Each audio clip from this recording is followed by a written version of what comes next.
Hello friends, good afternoon. চলে এলাম আজকে রান্নাবান্না নিয়ে। রবিবার, সানডে যে তোমরা কে কী রান্না করছো অবশ্যই একটু কমেন্টস করে জানিও। দেখো আজকে আমি কী কী রান্না করছি আমি তোমাদের সাথে শেয়ার করে দেখেই তো বুঝতে পারছি এটা কি। এটা হচ্ছে মাটন। আজকে বড় মশাই করছে একদম অল্প মটন আনতে, অল্প করে মটন নিয়ে এসছে, ভালো করে কষাচ্ছি এখন প্রেশার কুকারে। আর তার সাথে করবো হচ্ছে, তোমরা কে কী রান্না করছো অবশ্যই জানিও কমেন্টস করে। মটনটা ভালো করে কষানো হোক, তারপর জল দিয়ে সিটি দেবো, তেল ছাড়তে আরম্ভ করুক। এই এদিকে হচ্ছে পুঁই শাক, আজকে পুঁই শাক খাবো, আলু বেগুন কুমড়ো দিয়ে করছি।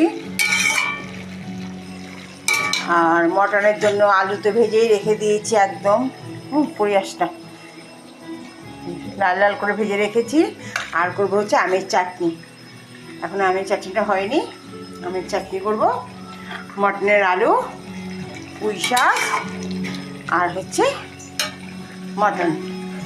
আর ছেলের জন্য আলাদা করে চিকেন, ছেলে যেহেতু মটন খায় না ওর জন্য চিকেন করা হয়েছে। আর করা হয়েছে ভাত।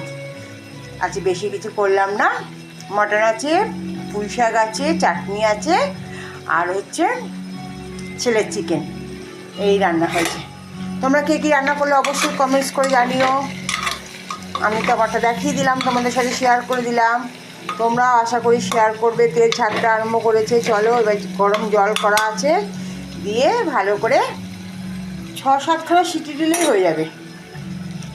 চলো টাটা, দেখা হবে খাওয়ার সময়। ভালো লাগলে লাইক করে দিও। দারুণ গন্ধ বেরোচ্ছে। কার কার বাড়িতে মটন হচ্ছে অবশ্যই কমেন্টস করে জানিও। Hello friends, good afternoon, happy Sunday. চলে এলাম আজকে সানডের আমিষ লাঞ্চ থালি নিয়ে।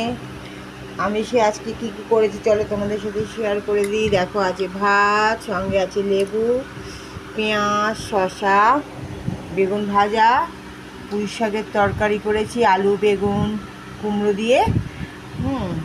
আর আছে লাল লাল ঝাল ঝাল মটন আলু দিয়ে, একদম গা মাখা করেছি।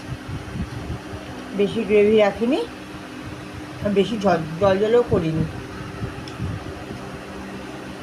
আর করেছি আমের চাটনি। এই হচ্ছে আজকে আমার সানডে স্পেশাল আমিষ লাঞ্চ থালি। তোমরা কি কী খেলে অবশ্যই কমেন্টস করে জানিও। আর আজকে থালি যদি তোমাদের দেখতে ভালো লাগে থাকে প্লিজ একটা লাইক করে দিও। দেখা হবে নতুন একটি ব্লগে। টাটা, ভালো থেকো, সুস্থ।